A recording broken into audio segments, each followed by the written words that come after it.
Hi, Drawing and Painting 2. For this assignment, I need you to find one of these at your house and go through it. We're taking this assignment outside.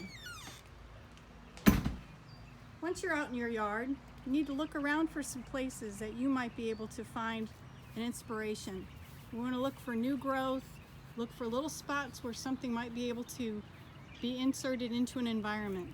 So perhaps a beautiful little flower like that could be a really nice spot. There's another one. Make sure you find a spot where you can draw as you're looking from life into some of the subject that you might see.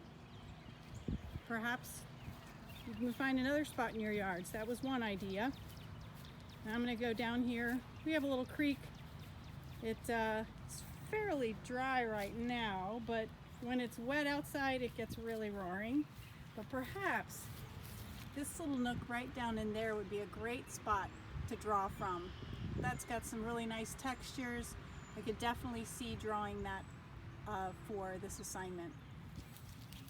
Let's go see if I can find another spot.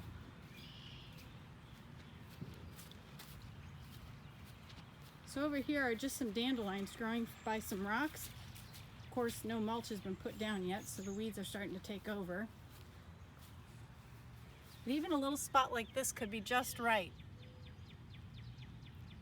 But take your sketchbook with you, set yourself down, take some time to sketch from life.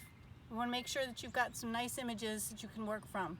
Of course, you only have to pick one, but we want to have some choices before you start to sketch.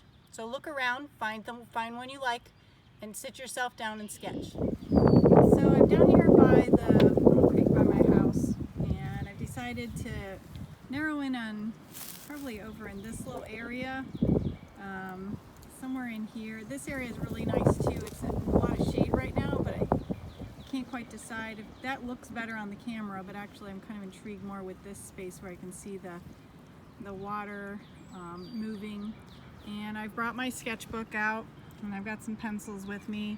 So I think I'm going to start doing a little bit of sketching here to try to get, and I want to get pretty close. I want to get just a nice, if I can zoom that in, I want to get just like maybe that little bit is what I want for my drawing. So I'm going to try to find just a little, that's even kind of nice there. I just want to get just a small area of this composition so that I can use that for the Flora and Fauna project. So I'm going to sit here and sketch for a little bit, and I'll show you my sketch once I've got it inside. Alright, so I'm back inside now, and I've got my rough sketch from being out in my yard. And it doesn't look like a whole lot yet, but this is really the tree root area. All these little shapes are the green leaf growth that I saw, and this is where the water was along the edge of that tree root area. So I've got most of the main sticks and things in place, and there was a few leaf shapes that appeared in different spots. So I've got those in there too. So now I need to decide what fauna that I want to place, and fauna is a word that would attribute to any animal life. So I decided that I'm thinking, you know, right in here that, or even right in this area here, would be a great spot for a frog. So I've gone to the internet and I've started looking at all sorts of frogs. Now, some of these obviously are not frogs you'd find around here. We certainly can't put any frogs like, I mean, as cute as these guys are, they're certainly not going to work because those are not the type of frogs that live around here. However, this guy, not that alien guy, this guy right here, he looks like he could work really perfectly in our environment. He looks like just the regular bullfrogs we have around here.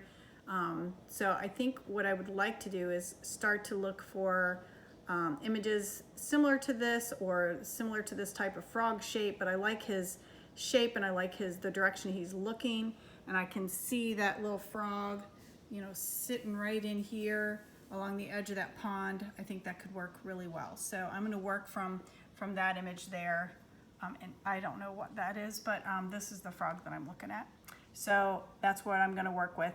So you can certainly go and search any types of frogs. I mean, I was looking through here and there's all sorts of really fun frog shapes.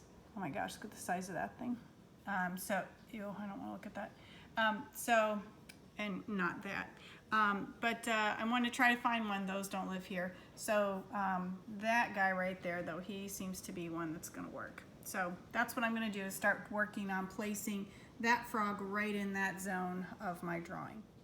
So I got my frog drawn in place, and I like his position. I like the size of him in relation to the rest of the parts of the image. So I think from here is where I'm going to start to add some shading and begin to add definition to the foreground, the middle ground, the background, and especially my subject matter, my focal point, which is the frog. So I've just started putting in the values for a portion, but I wanted to kind of show you where I am right now. So of course I'll continue to fill the rest of this area in with texture and shadow, and building the shapes and parts of the image that are there. I may even go back out to my reference site to finish up parts, but this is where I am right now, and hopefully you'll get yours going soon too.